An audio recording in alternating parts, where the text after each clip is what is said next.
第167章炼药师的极品待遇。望着弗兰克与奥托那满脸的惊叹，大厅之内众人的喉咙都是不由自主地轻轻滚动了一下。看两人这模样，那位少年的2品考核明显通过了，真是个可怕的家伙。众人面面相觑，皆是在心中轻叹了一声。19岁的2品炼药师，这算是刷新加玛帝国的记录了吧？这家伙竟然真的成功了！他19岁就到了斗师级别，这怎么可能？微张着红唇，林飞惊愕的轻声喃喃道。一旁学妹也是微微点了点头，这家伙也未免太变态了吧。瞧着大厅内满脸震撼的众人，弗兰克与奥托也是互相苦笑了一声，近距离的观察萧炎炼制了一次丹药，两人也实在是不得不为他所表现出来的炼丹天赋感到惊叹。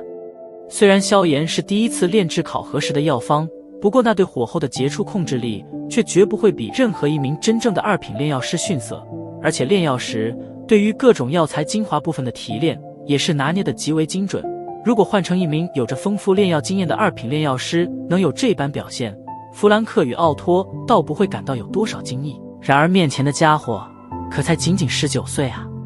他们当年在这个年龄时还只是在自己导师的教导下初步的学习药材辨认呢，真是个让人受打击的家伙。现在我是越来越好奇，究竟是哪位大师竟然能够教导出如此杰出的学生？弗兰克苦笑道。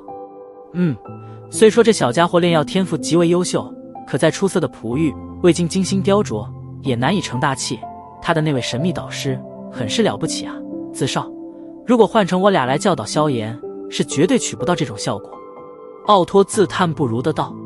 不过他的那种紫色火焰倒的确不是异火，虽然较之普通火焰要强上许多，可却并没有异火那般霸道与妖异。弗兰克想起先前萧炎的炼药，微皱着眉头，有些疑惑的道：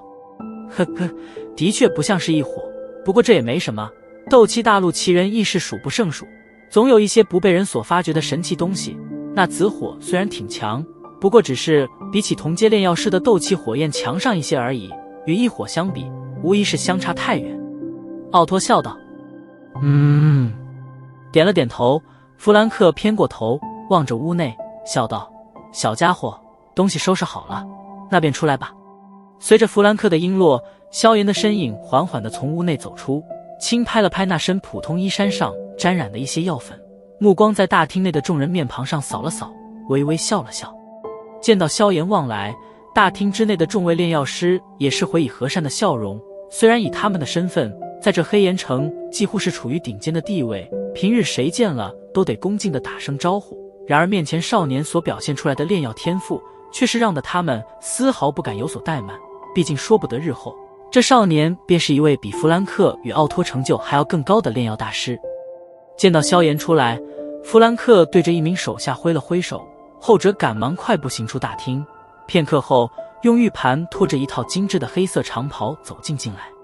这是2品炼药师的特制服饰，这种长袍的材料在制作之前会被放进工会培育的药池中进行浸泡，所以可别小看了它，穿上之后布料中所浸泡的药液会与空气接触，而逐渐地散发出奇异的味道。这种味道的效果能使得其主人时刻保持着清醒状态，并且在这种味道的刺激下，人体的肌肤会变得有些敏感，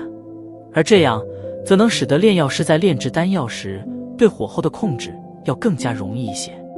接过玉盘，弗兰克有些得意地将这长袍的功能详细地说了出来，同时它还具备免疫一些毒性的功能，再有经过工会的特殊制作，这种炼药师长袍的防御力可比一般的铠甲还要坚固许多。若不是由于造价昂贵，不可能大批制造，不然早被帝国抢过去当军用装备了。听着弗兰克的这般介绍，萧炎也是有些愕然，他可没想到这一件看似外表华丽的衣袍竟然还拥有如此众多让人眼馋的功能。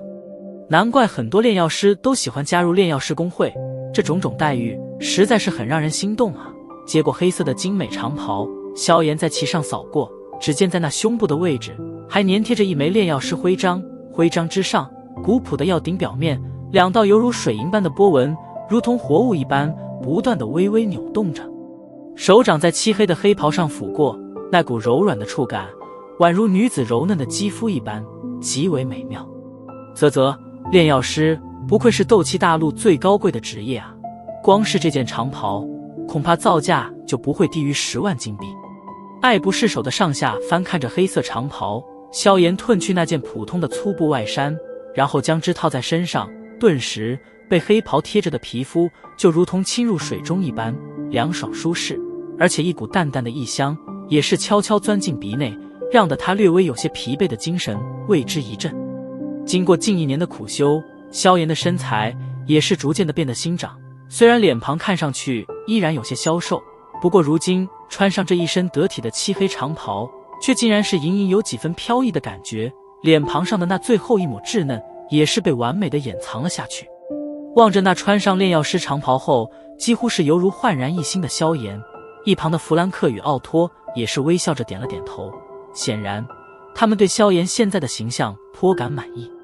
大厅内一直紧盯着萧炎的雪妹与林飞，瞧得他这般变化，俏脸上也是闪过一抹诧异，目光流转间却是不可察觉的在萧炎含笑的脸庞上多多停留了一下。好，亲身体验着炼药师袍所带来的好处，萧炎赞不绝口的点了点头。见到萧炎满意的模样，弗兰克微微笑了笑，炼药师所能够造成的影响力实在是太过巨大，为了能够将这些具有强大能量的高贵职业聚集在一起，炼药师公会真的是为此费了不少心思。好了，考核已经完毕，诸位也就散了吧。弗兰克对着大厅内的众人挥了挥手，然后转身对着萧炎笑道：有时间吗？如果有的话，我想我们或许可以聊聊。闻言，萧炎笑着点了点头，微笑道：也好，正好我也有事情想要请会长帮帮忙。哼，雪妹、林飞，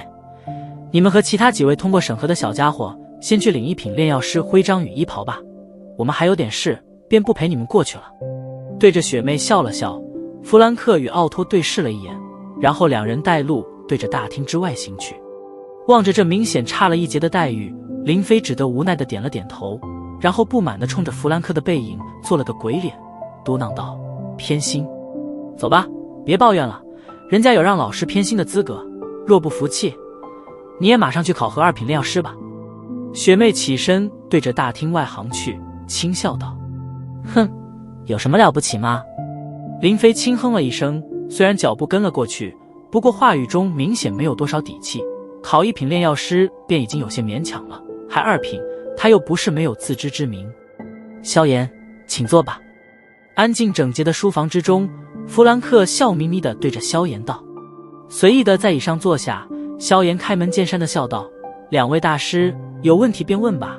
只要是不涉及到我的底线的问题，我应该不会隐瞒。说到此处，萧炎眼中掠过一抹狡黠，这底线在哪，便是随便他设置了。呵呵，真是个狡猾谨慎的小家伙。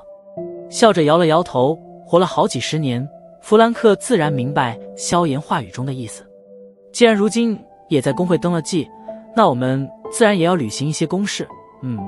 你先前登记的资料，关于导师这一项，似乎有点不对吧？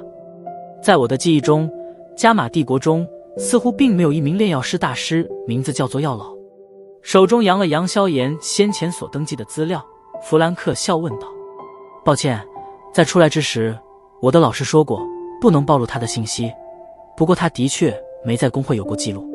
摊了摊手，萧炎道。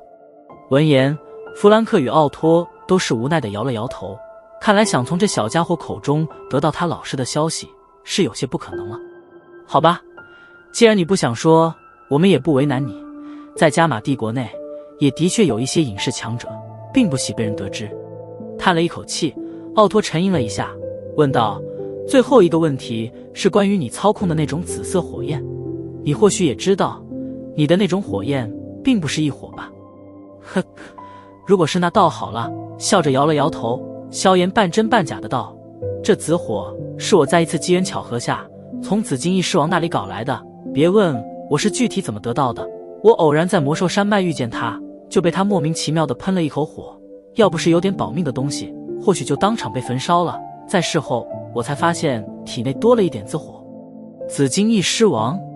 闻言，弗兰克与奥托都是一愣，旋即恍然地点了点头。难怪，原来是紫金翼狮王的子火。我说，怎么看上去隐隐有些狂暴的野性？你倒真是好运，竟然能侥幸得到这种东西。当初也曾经有不少炼药师想要打他的火焰的主意，可惜最后都失败了。唉，算了，问了半天，基本上你这家伙没有吐出半点有用的消息。挥了挥手，弗兰克无奈的道：“你有什么事，说说吧。”